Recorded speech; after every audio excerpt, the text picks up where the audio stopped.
exam. We will just do a little review here. What we covered a lot of ground, and I know, you are all from different backgrounds. So what did we do yesterday? So we introduced the concept of aerosols in the atmosphere, right? So aerosols are small solid or liquid particles suspended in the air. And we talked about how to describe them. What are the key features? So we talked about size distributions, number concentrations, the composition of aerosols, right? So it's basically determined what process makes them, like your combustion processes. These aerosols have typical compositions, but then there are many other sources of aerosols as well, including many natural sources, actually, like think about mineral dust or sea salt aerosols, and they all combine in this mixture in the atmosphere. And then we also talked about, and we did this one exercise, if you remember this, about mixing state, right? So considering that aerosols can contain all these different chemical components, how are we going to distribute them over the entire distribution? And mixing state is something that evolves over time, right? So you start out with a certain composition. Imagine you have, for example, your combustion plume that enters the atmosphere, and so you start with a certain composition determined by the source. So your combustion particles will have soot, but also some organic carbon probably coated on these soot particles. And then they experience certain processes in the atmosphere. So we talked about coagulation, right? So your soot particle might coagulate with a sea salt particle that encounters during transport. But then we also have processes like gas particle partitioning, so something we will talk about today, that cause coatings of the primary particles. And so I think that explains, right, why we get these complicated mixing states. And so the other thing, I didn't write this down, even though it's a very important concept, we introduced the idea of composition space, right? So just note this down here.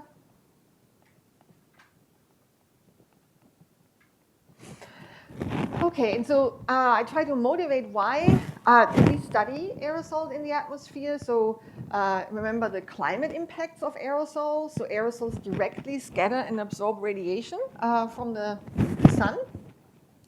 And then also clouds are important for making aerosols are important for making clouds. And together they really modulate the radiative balance of the Earth.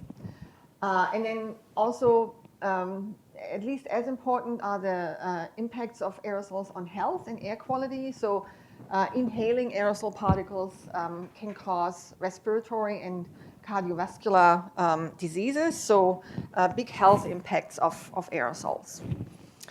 Okay, and so that was the figure I was looking for yesterday, and I tried to sketch it by hand, but you get the idea, right? So again, the mixing state is very important. If we think about these impacts of aerosols, and we introduce the idea of external and internal mixtures. So overall, if you look at the bulk of the aerosol composition, there's the same amount of, in this case, ammonium sulfate and some sort of organic substance.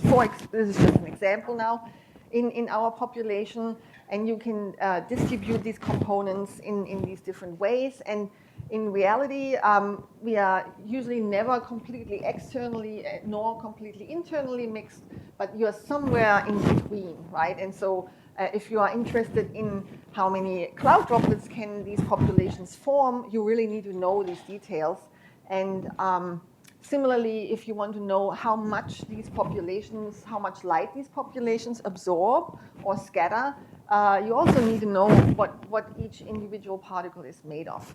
And then we didn't talk much about the process of ice nucleation yesterday, but let me just tell you the way ice forms in the atmosphere. It's actually also really interesting, but story for a different day. Is also enabled or helped by aerosol particles, and there it also matters what's on the surface of these aerosols, okay? All right. right, then we spent quite a bit of time to understand how do we represent aerosols in models. And so I introduced these 4 categories of model types, how we can represent aerosols that carry different amounts of detail, right? So going from the bulk models where we just carry or track the bulk amount per species. Yeah. So what I want to say here, actually, single typo here, concentration. And then the modal models, where we represent size distributions using these log normal modes. And sectional models, we discretize the overall size distribution into these discrete bins. And then particle resolve models, where we throw a whole bunch of computational particles and sample the population with those computational particles, which gives us most flexibility if we, yep. Oh. What happened? Mm-hmm. Mm.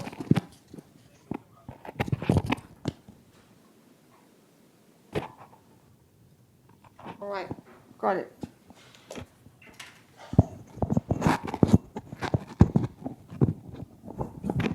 Is this better? All right, thanks. Yeah, so the particle resolve models give us most flexibility in terms of tracking the composition of particles in the population. And there is this trade-off between how much physical and chemical detail are we going to track versus the computational costs. Okay, and then we ventured out and said, okay, given there are these processes that are part of the aerosol life cycle, how can we formulate this into a governing equation? And so that was our population balance equation, and I will bring that back in a minute. And we talked about the different key processes that produce, transform, or remove particles from our population, right? And so the production processes were, there are 2 of them, the nucleation and the emission. So nucleation is when we form new particles from gas phase precursors. And sulfuric acid was really important there, but there are other gas phase species that come into play as well. And so emission, this is your combustion process, right? As one example where we introduce new particles as particles already into the atmosphere. And there are many other processes that cause primary particle emissions. Think about the sea salt or the dust emissions. But combustion is an important category here. And then the transformation processes, the coagulation we covered in quite some detail.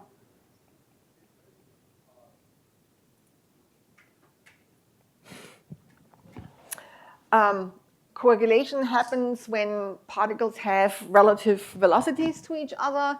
And you remember which physical process is it that is most relevant for aerosols? Which Brownian motion, exactly, causes these relative velocities, and that explains why coagulation of small and large particles are really favored, right? So the small particles, they perform a lot of intense Brownian motion, and the bigger particles don't, and so the collisions are likely between small and large ones. And so the condensation evaporation processes is something that we talk about today, and as well the deposition. All right, so that's my little review. Any questions? Yeah.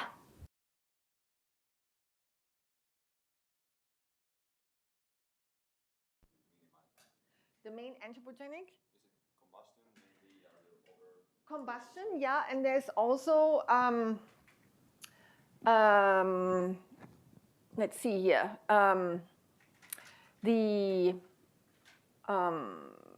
when we, for example, when you,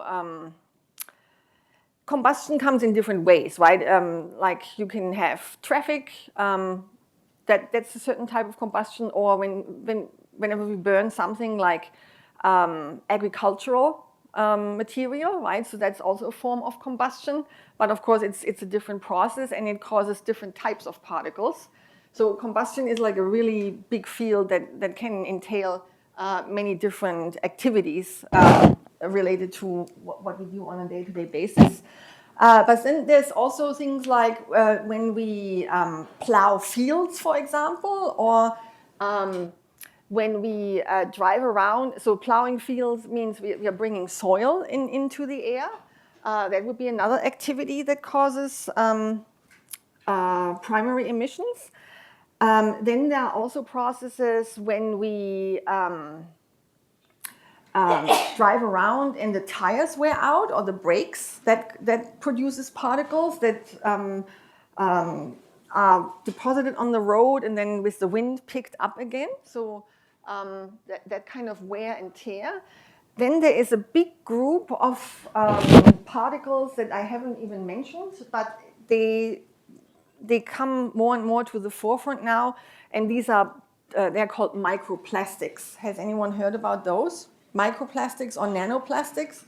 So basically plastic material that is broken down over time and gets into, it's a big topic also in getting into the waterways or the oceans, but they also get into the air. And so there's a lot of my experimental colleagues, now they collect them and they analyze them. They try to figure out what are their properties, right? And so when I was at your stage, nobody was talking about microplastics, right? That wasn't a category, and but now it's becoming one of these types that we probably should include in our models, right? And so yeah, so those are a few examples. And so in terms of what can we do about them? Well, filtering is of course a big way of removing particles hinder them from being emitted. So I know that diesel cars were equipped with filters, right? So that has much improved. And also, if you think about the particle pollution that comes from coal-fired power plants, those also have been cleaned up very much. So so those would be some measures that one could take to reduce the emissions of particles. And so on the other hand, right, so there's a lot of natural sources as well. And those, they're much harder you can't do anything about as such, yeah. All right, any other questions?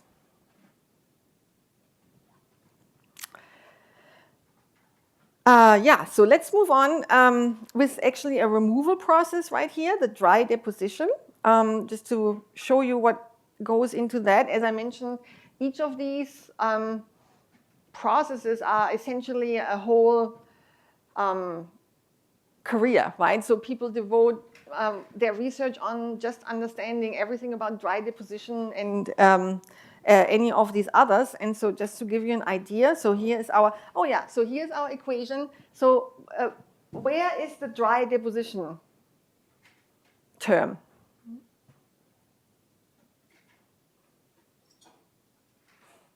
It's not there, right? And so the reason it's not there, it's a boundary condition, right? So we don't typically include it when we write down the governing equation, but dry deposition, the removal, because it acts on the surface, right? It only happens in the lowest model layer, so to speak. So it's treated as a boundary condition for this.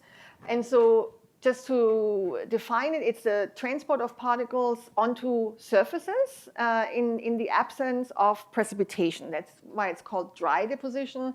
And there's also an analogon called wet deposition. And so that's when particles get incorporated And there are various ways how they can get incorporated into cloud droplets and eventually removed by precipitation. And so there are a whole bunch of factors going into how efficiently particles are deposited to surfaces. And so this could be the actual surface of the Earth, or it could be leaves on canopies, right? It could be walls on buildings. So the atmospheric turbulence is one of them. Then the nature of the surface itself. Some surfaces are more sticky than other surfaces.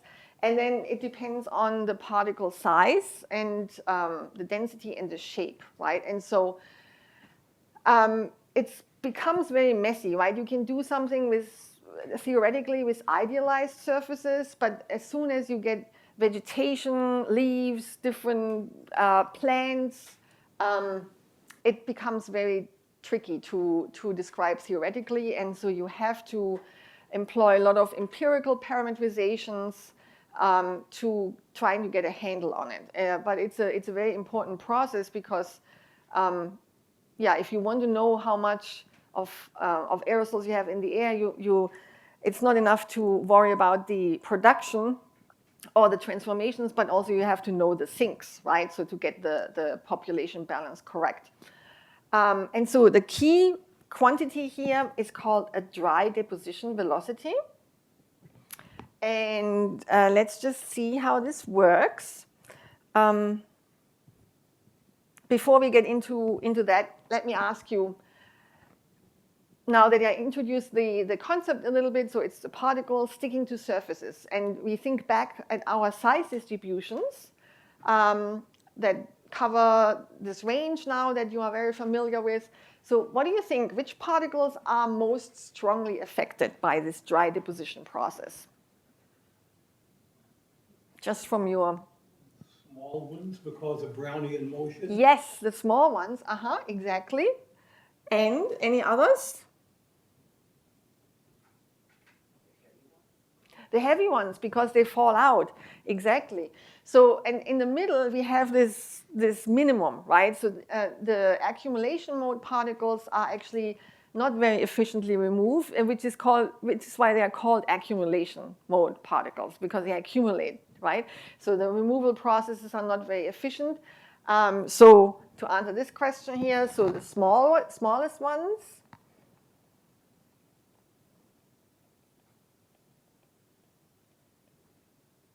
because of the Brownian motion, and the largest ones, because they just fall out, the settling.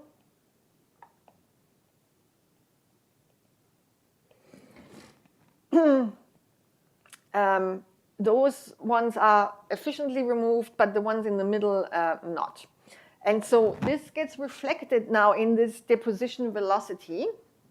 And then the way this works is that this deposition flux that removes our particles is parameterized as the deposition velocity times the concentration, right?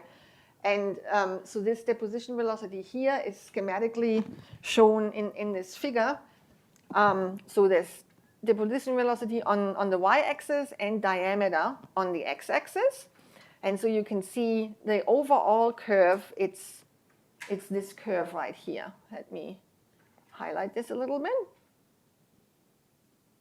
This curve right here. So exactly what you said, right? So the small ones have a high deposition velocity, the big ones also. But the reasons for that are different reasons, right? So now we need to understand a little bit more what's going on in terms of how the removal process works. So this figure shows nicely, it's from this one paper by Delphine Farmer, how the different processes act to give this overall dry deposition curve, right? So the blue range here, A, is the Brownian diffusion that you mentioned. Exactly right. So small particles, they perform a lot of this random motion, and so it's very likely that they stick to the surface. And then the settling is B, gravitational settling. That's the orange portion, particles fall down. And then there are also these two processes called interception and impaction. So they are kind of a little bit similar, but different in the way. For impaction, the particle inertia is important, right? So the particles are transported with the airflow, but when we have these eddies, right, the particles have inertia and they can't follow the streamlines, and so they stick to things like leaves, for example. And the interception here, we don't worry about the inertia, so the particles go along the streamlines of the flow, but due to the getting close to the obstacles or close to the leaves or to the surface, they just stick to the surface. So that's the difference between C and D. And they act more on the right-hand side as well. So for these large particles, it's actually a number of processes that makes them deposit. Okay, so that's the idealized conceptual figure. It's not so easy to get these actual numbers from measurements. And so here's an example from the textbook. What this might look like. So people do experiments in the wind tunnel, for example. And so you can see different measurements here where they try to stitch together this dry deposition curve. And it does look like the conceptual figure, but you can see it's quite tricky, and these measurements are not easy. In the field, people also try to do these measurements not in a wind tunnel, but going actually out in the field over a certain surface, let's say like a cropland or grass or some forests. And so what they do, they actually have to do flux measurements, right? So they put up a big tower, and then they do very high resolution concentration and wind measurements, and from these correlations you get like a flux down, and so from this we get the dry deposition velocity. So, but that's also a very labor intensive and tricky thing to do. So yeah, it's one term or one process in our big equation, but a lot of work actually to determine this one parameter, and there's so many different surfaces, right? And so how to capture this, and it's quite a big source of uncertainty. Okay, so yeah, talked about dry deposition flux. So we need our dry deposition velocity, and it's parameterized like this. We talked about, no, settling velocity is coming here. There are two other parameters, aerodynamic resistance. So this is the empirical way we try to quantify the dry deposition velocity, and the different aspects that factor in. So the settling velocity is one of them. So it's just added on here. But then there are these two other things, these two other terms. And I didn't put up all the equations. It's getting quite lengthy, right? So how to actually calculate this? So the first term here is actually about the atmosphere, how strong the mixing is in the atmosphere that transports particles down towards the surface. So this term contains the stability of the atmosphere. Is it stable or unstable? So this is where the meteorology goes in. And then the second term here is how efficiently the particles are transported through the very thin layer near the surface that is laminar, right? So how easily get the particles through that. And by putting all of this together, finally, we get our deposition velocity. Okay, so let's talk a little bit more about settling velocity. That also doesn't only play a role for the dry deposition, but also how particles get from higher layers in the atmosphere through the atmosphere, right? Okay, so that's the formula that we use, and I want to tell you a little bit more about the assumptions and how do we get there. So let's look at the variables here. So dp, as always, is our particle diameter, right? Rho p is the density of the particle material, so the particle density. So a soot particle will have a different density compared to an ammonium sulfate particle, or a particle that is mainly water, right? So that's that term. G is the gravitational constant. C, this factor appeared yesterday, I think, already. So that's our Cunningham correction factor.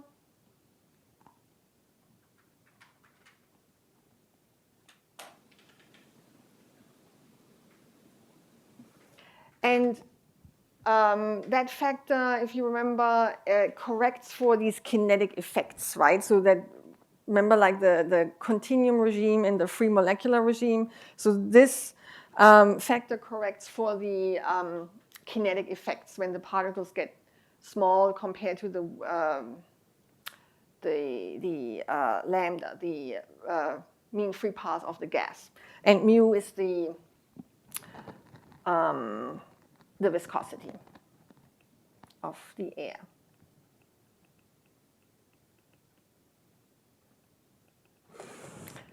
Okay, so how do we get there? We set up a force balance for the equation of motion for the particle. And so what do you think are the forces that we need to consider here?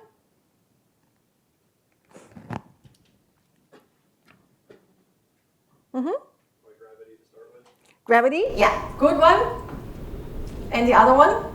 Viscous drag. Drag, exactly. So gravity and drag.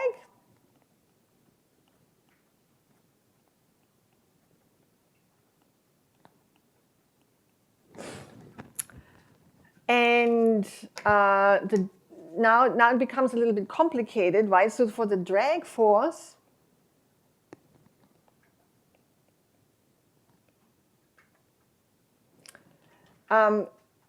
this formula here, we assume that the Reynolds number is low, right? So then we get a drag force of 6 pi mu particle radius times the velocity. Let's call this the settling velocity. Or if we let's use the diameter. We want to use the diameter. 3 pi dp. And this correction factor, I forgot to mention, it is 1 for the continuum regime.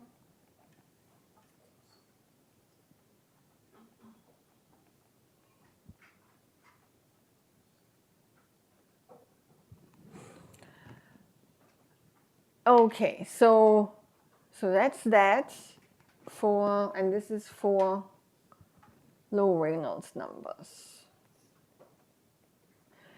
So I just wanted to illustrate, because in combustion areas, you probably make very different assumptions, right? And so these are the typical assumptions that we make for the atmosphere.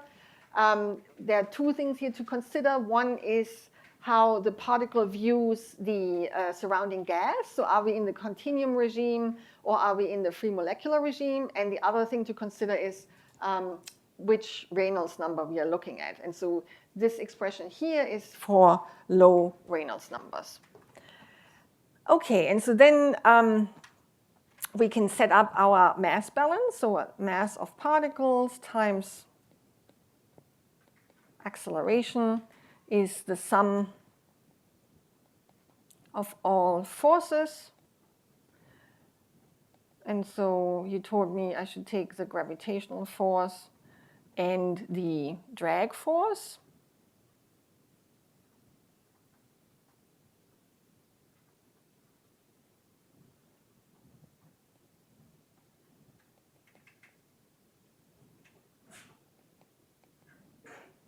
And let's be a little bit general here, and let's say there could be a velocity of the fluid. Oops.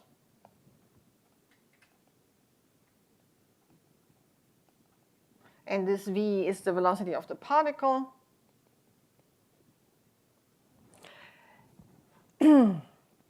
And then let's say, let's rearrange this a little bit and let's introduce a characteristic timescale. So let's divide by 3 pi mu dp. And then we can rewrite this as tau times, and I'm explaining what the tau is in a second, dv dt equals tau times g plus u minus v. So tau is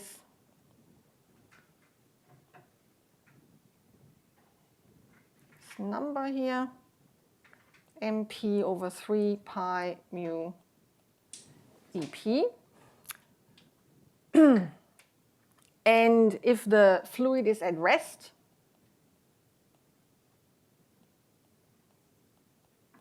so u is 0, and we say, okay, this particle is only moving down, so we have a 0, 0 v vector, then we get solution for this differential equation. It looks like this. 1 minus exponential minus t over tau. And so this goes to 0 very quickly. And so then we get our Vt. This is essentially now the settling velocity, right? So this is how we get there. As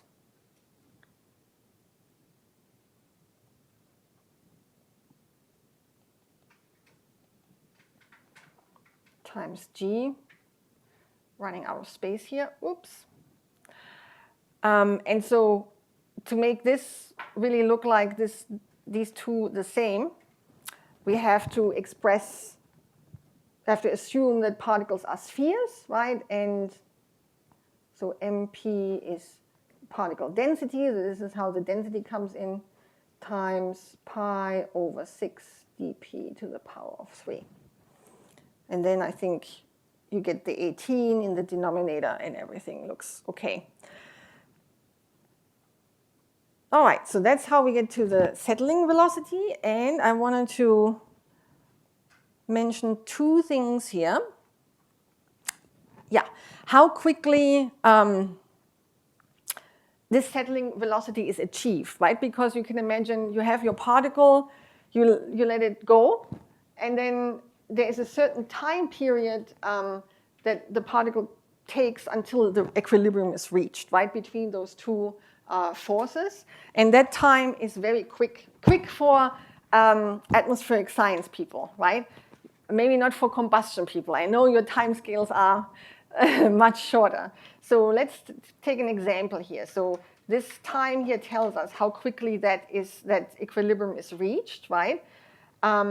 If we take, what are my examples? If we take a diameter of 0.05, so this is pretty small, micrometer, and you plug this in, you get a tau of 4 times 10 to the minus 8 seconds.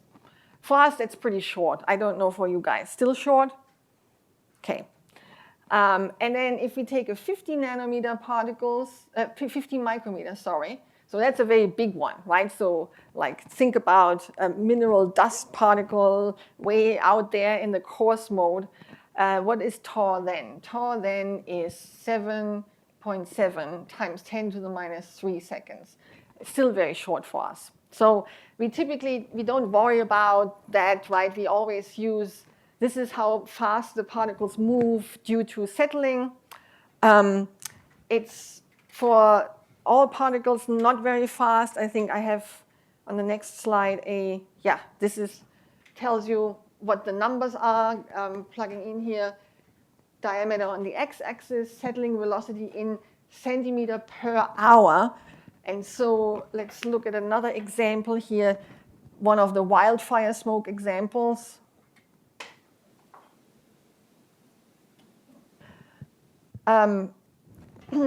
this smoke, can get lofted quite high into the free troposphere. Let's say like a few kilometers, 3 kilometers or so. Let's assume travels at. So this is an example here, 3 kilometers. And let's say we have particles of 100 nanometer from your biomass burning process. 100 nanometer is around here, right? So the settling velocity is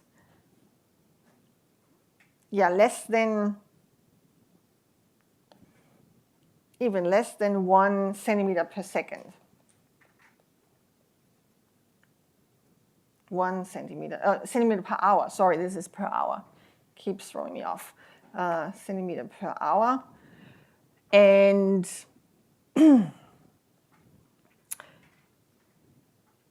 so for this particle to get from the height of 3 kilometers down to the surface, that takes more than, if I'm doing this correctly, 300 hours.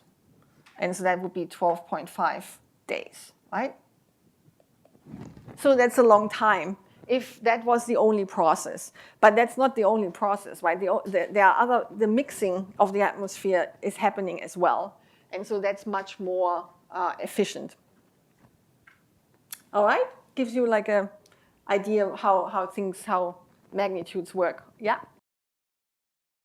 The assumption that the drag model is like it's a fixed drag model to use. So how sensitive are the particles to, like, let's just say if you use another drag model, like a Schiller-Norman sort of drag model, which like is work for like different particles, but like similar, like lower than 800 Reynolds number. So I'm presuming like it must be very sensitive to the drag model you use. Yes.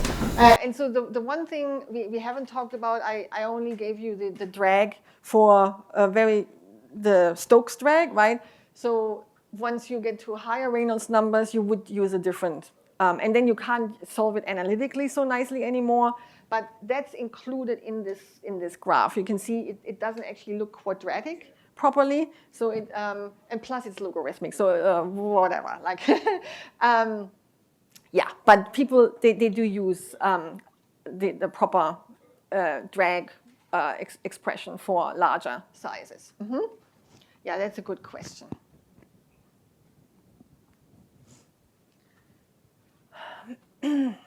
All right, so that's a little bit about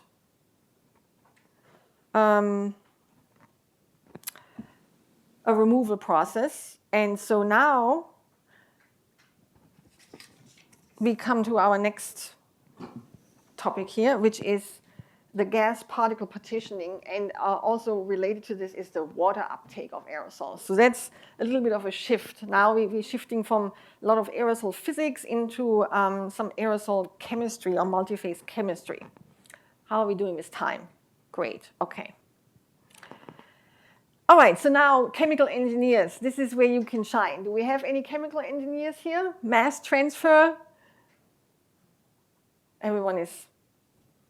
Yeah, there's one. Okay. Okay, so this equation you probably recognize, right? It tells us how the mass of one aerosol particle changes due to a condensation process, right? And so let's just review what all the variables are here. I know we have a lot of them, but it's all right. So, okay. So M would be the mass of our aerosol or small little droplet.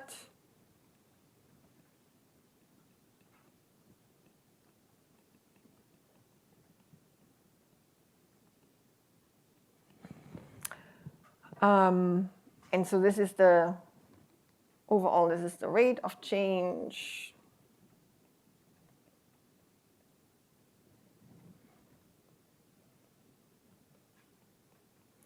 Mass of a particle of size dp. Then we have our the di. This di here is the diffusion coefficient.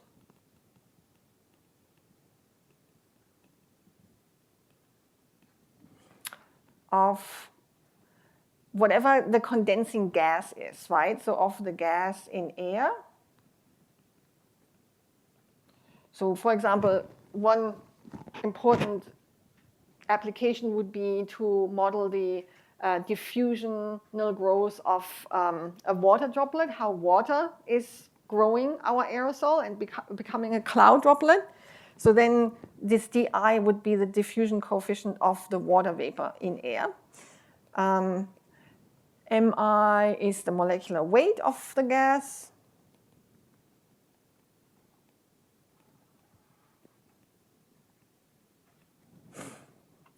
And then Pi is the vapor pressure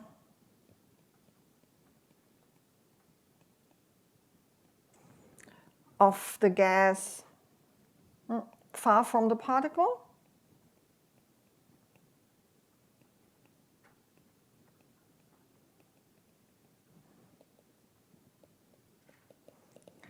And this term here, the P equilibrium, is the equilibrium vapor pressure.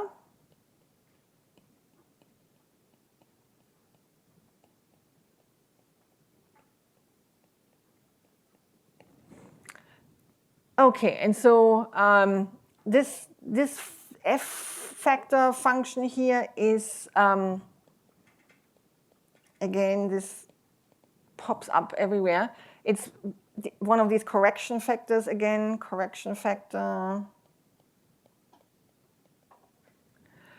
To apply this formula both in in all of the regimes, right? Well, it's mainly to correct for the transition regime and the free molecular regime. To apply formula in the transition regime and in the free molecular regime. And this alpha is a accommodation coefficient. So this also contains the correction for imperfect accommodation.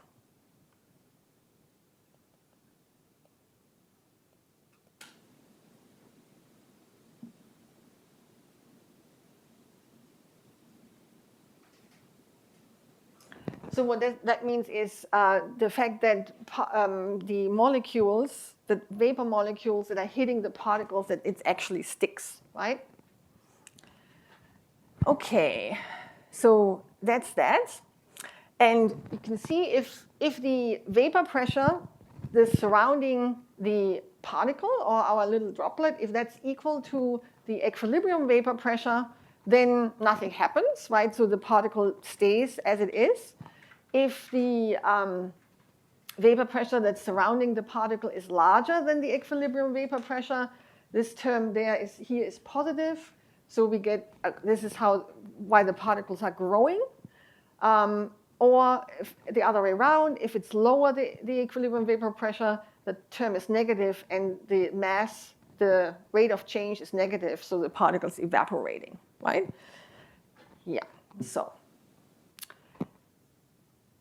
Let me add another page here. Okay, so now that we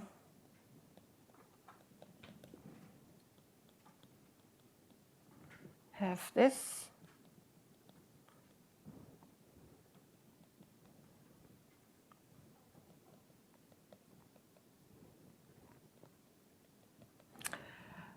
let's define a new variable. Call this I.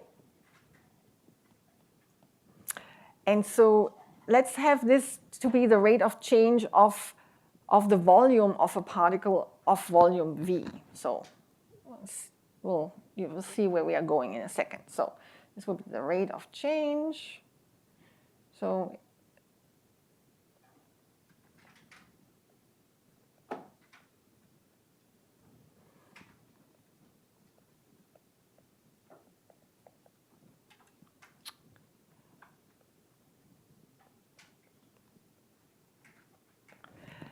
okay, and so V and diameter are related. We always assume spherical particles, right? So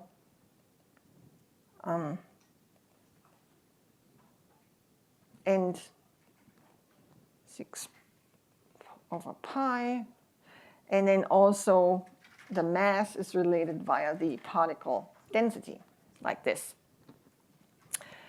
And let's also say we are in the continuum regime, so we don't have to worry about this F factor that becomes very unwieldy. So let's assume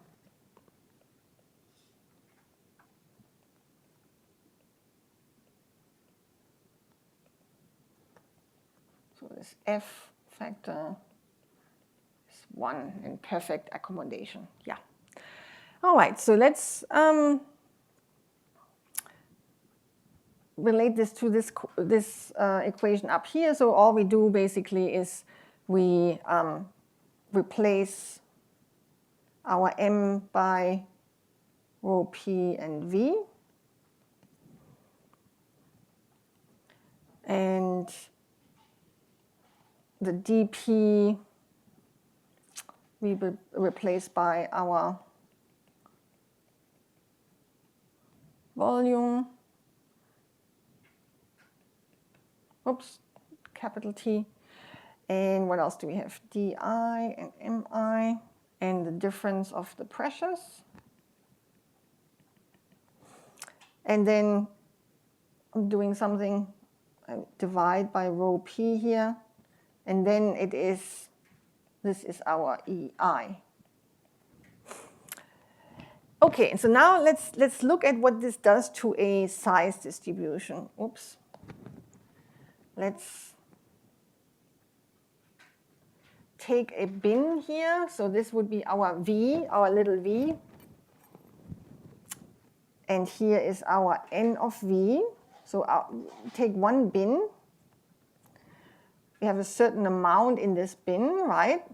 And then we expose the size distribution. Initially, it has some particles of this size V, and we expose this population to condensation. So what we will get is, so let's introduce, here is our midpoint, this is V, here is V minus delta V half, V plus delta V half, and this whole difference would be our delta V, our bin width.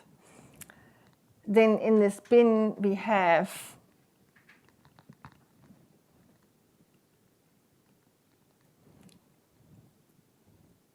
this many particles, right? Little n, our size distribution density function times delta V is how many particles we have. And then when we have condensation at work, there are particles entering from the left and particles exiting from the right, right? So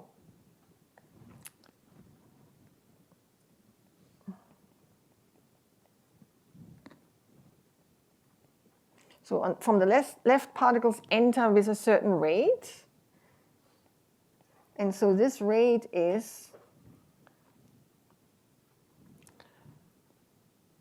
however many particles we have at that size, so n of V minus delta V half at time t times the growth rate.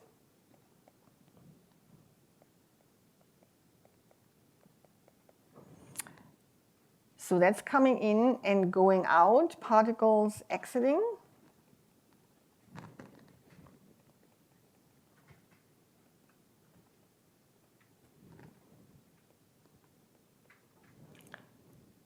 Same thing, but now at the right edge of this bin.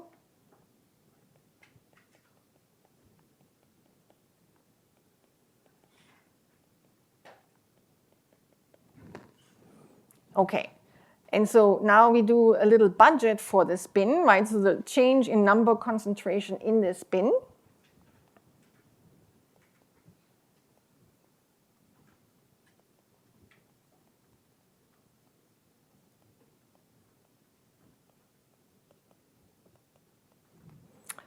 So in bin of size V, it's the difference between what's, so on the left-hand side goes the difference in looking at time delta t plus delta t and time t. So n of v t plus delta t minus, and so now the now time, v and t.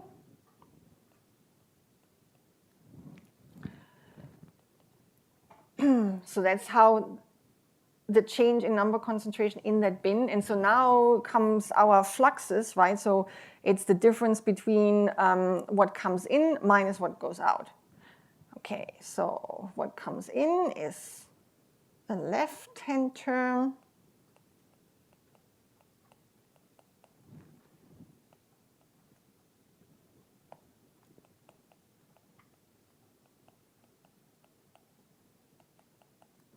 Minus times delta t, sorry,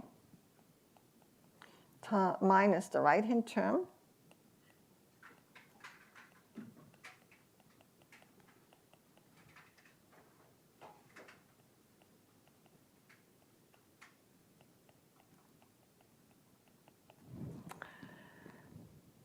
Okay, and so you see where this is going now. The next thing we do, we divide by delta v and t, right, delta t.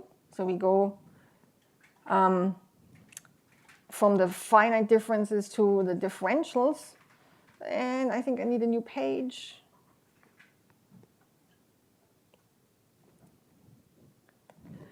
So divide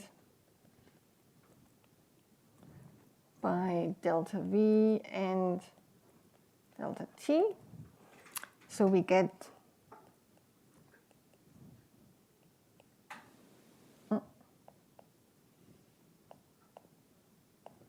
delta t towards 0 of the right-hand side term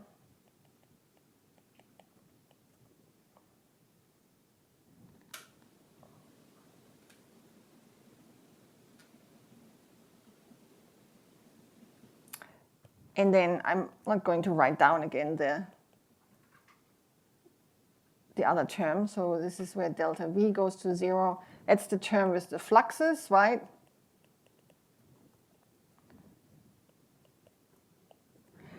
And then we get where I want it to be.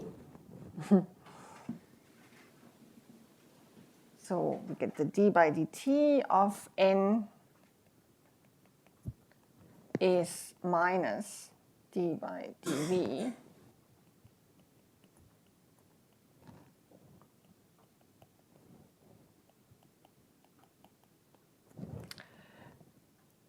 Okay, what does this look like to you? What kind of mathematical does it look familiar? Quite the wave equation. Not quite, no. What else is there? What else do we have in our catalog of?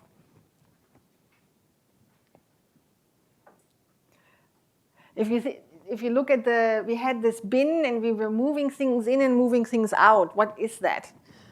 I know we talk about condensation, but if you just for a moment don't think about Convection? advection. Yes, that's an advection equation, right? And so you can think of condensation as an advection process in diameter space, so to speak. And a lot of the mathematical framework, how to solve these equations, when we use these bin models, actually you can apply that, right? It's an advection problem. Okay, excellent. So condensation.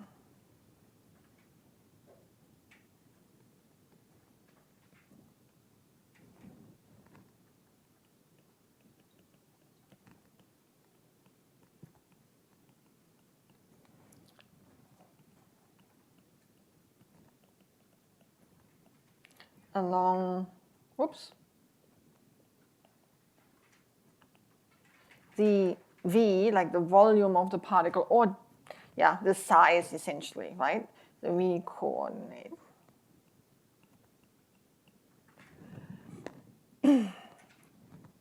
Okay, so one more step, and then we have a little break. So let's go back to how the diameter now changes. So this was all about the volume, right? But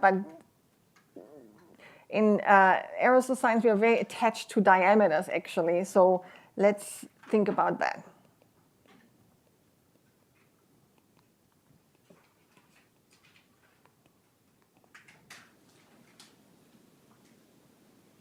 So meaning, what is that? dP by dt, right?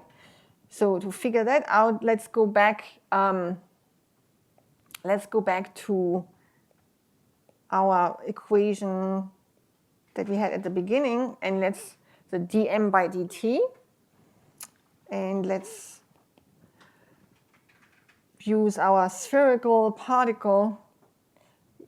It's really convenient if particles were all spherical, because that's what we assume many times. Not always is it a good assumption. So that's the same thing, right? And then let's do a little manipulation here. So rho p pi over 6 goes in front, and then I'm going to do chain rule, right? Times 3 times dp squared times dp by dt. And then this is just doing a couple of steps. And then the right-hand side is still the same. The right-hand side is still, if you go back 2 pages, 2 pi dimi over RT, and then the differences of the pressures. And then we can simplify a little bit. So we want to have dp by dt on the right-hand side, left-hand side, sorry. And then we can cancel a few things. Let's see, what can we cancel? Pi. And this becomes 1 over 2.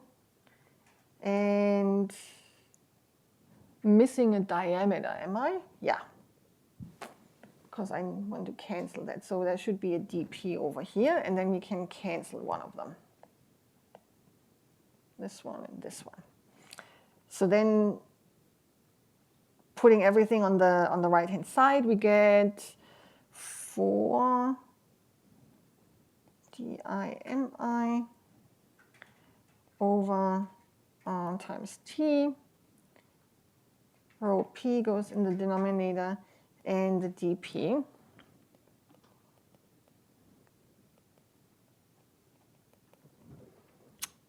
Okay, so look, watch this. So now let's assume this difference here between, that's kind of like the driving force for our condensation process, right? Let's say keep that constant for a minute, which is not true, right, strictly. But let's say this stays constant for now, and then there's a whole bunch of other constants, and the thing, the diameter is in the denominator, right?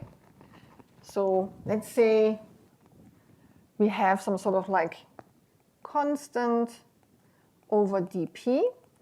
So dp by dt is proportional to 1 over dp.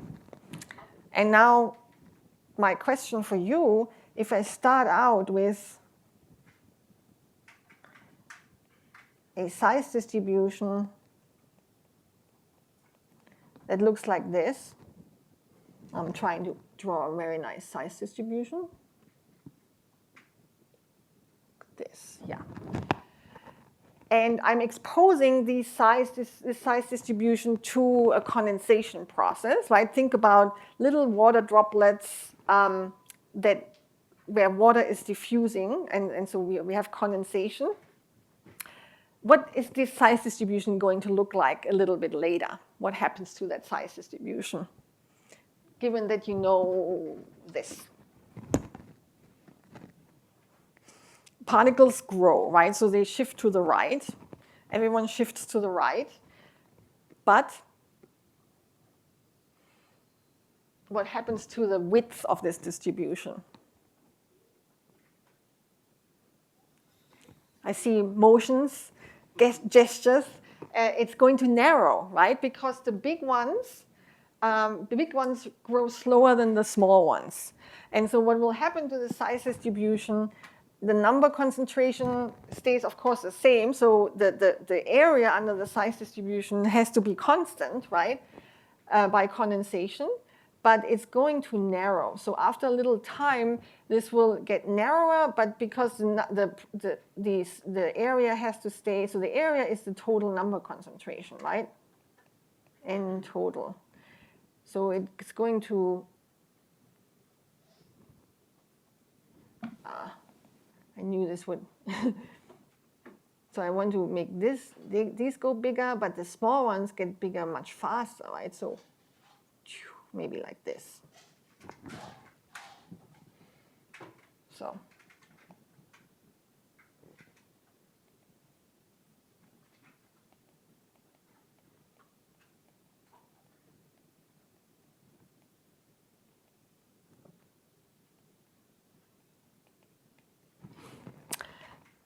Okay, very good. We've done it, so let's take a little break.